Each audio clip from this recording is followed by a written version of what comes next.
আজকে আমরা যে টপিকটি নিয়ে আলোচনা করব সেটা হচ্ছে যে আমরা একটা অ্যারের থেকে কিভাবে ইভেন এবং অড নাম্বারকে আলাদা করে আরও দুইটা অ্যারে তৈরি করতে পারি। তো শুরুতেই আমরা এখানে একটা অ্যারে নিয়ে নিব। আমরা এখানে আইএনটি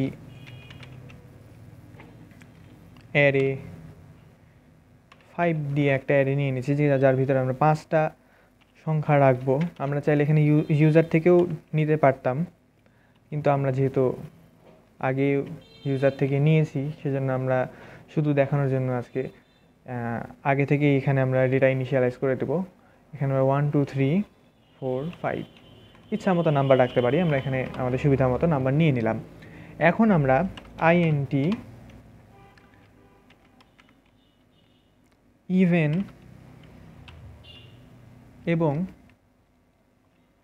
অড নামের অ্যারে নিয়ে নিব। যেহেতু আমরা এখানে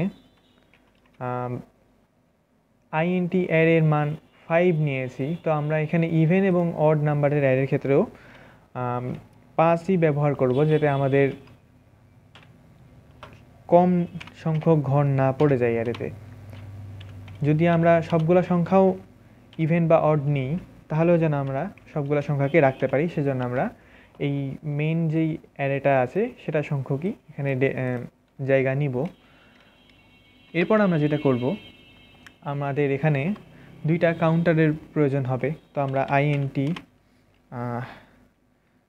ইভেনের জন্য ইভেনের জন্য এই কাউন্টারটা আমরা নিয়ে নিচ্ছি, যেটার ভ্যালু আমরা 0 ধরে নিচ্ছি। এবং একইভাবে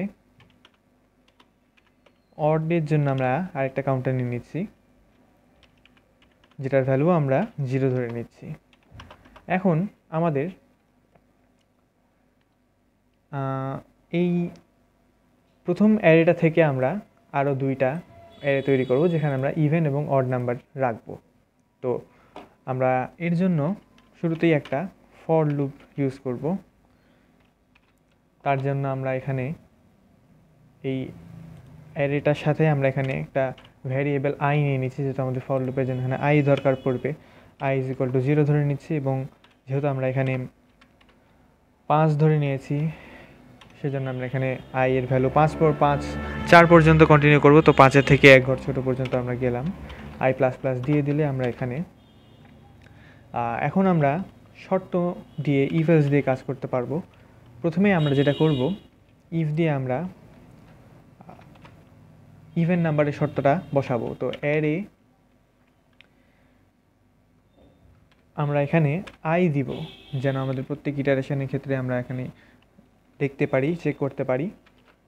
তো আমরা এর মডুলাসটা 0 ধরে নিয়ে এর ভিতরে আমরা যেটা করব, যে আমাদের যেই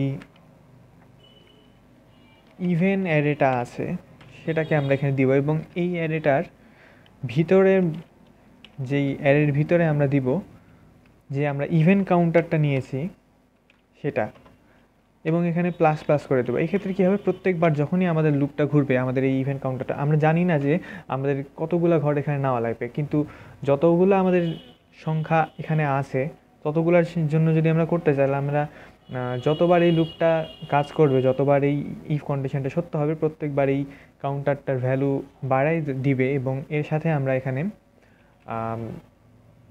এর সাথে আমরা কম্বিনেশন করে এখানে ডেটা রাখতে পারবো। তো এই কারণে আমরা এখানে কাউন্টারটা ইউজ করছি। এখানে আমরা আই দিয়ে দিব।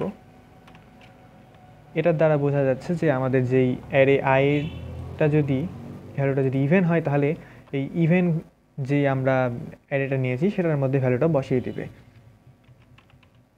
একইভাবে আমরা এলস ইফ করি, অ্যারে আই, এখন আমরা অড হওয়ার শর্তটা দিব, যেটা কিনা নট ইকুয়াল টু 0।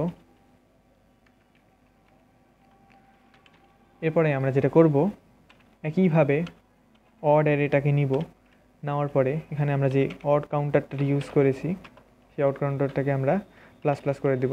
দুটার ক্ষেত্রে একই কন্ডিশন, অর্থাৎ ইফের ভিতরে এবং এলসিফের ভিতরে আমরা একই ধরনের আমরা এখানে,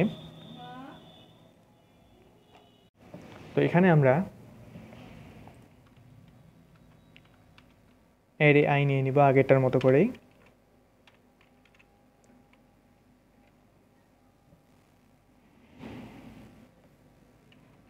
তো আমাদের এখানে অ্যারে তৈরির কাজটা শেষ। এখন আমরা ইভেন এবং অডের ভ্যালুগুলা, মানে অর্থাৎ আমরা যে নতুন অ্যারেটা তৈরি করেছি সেটাকে আমরা প্রিন্ট করব। তো আমরা শুরুতেই এখানে লুপের বাইরে প্রিন্ট এফে লিখে দিব ইভেন অ্যারে, দিয়ে আমরা এখানে একটা স্ল্যাশ ইন দিয়ে নিই নিউ লাইনের জন্য, এবং এখানে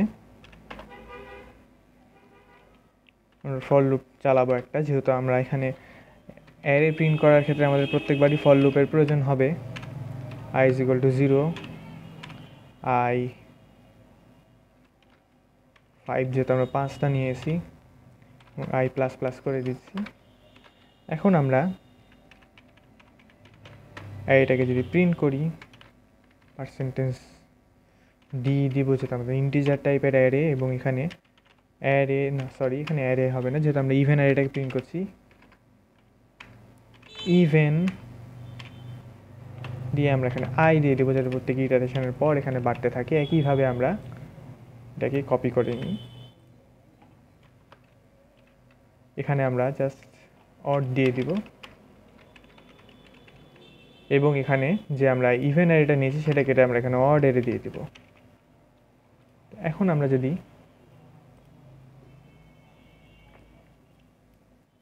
রান করার চেষ্টা করি তাহলে কি হয় দেখা যাক।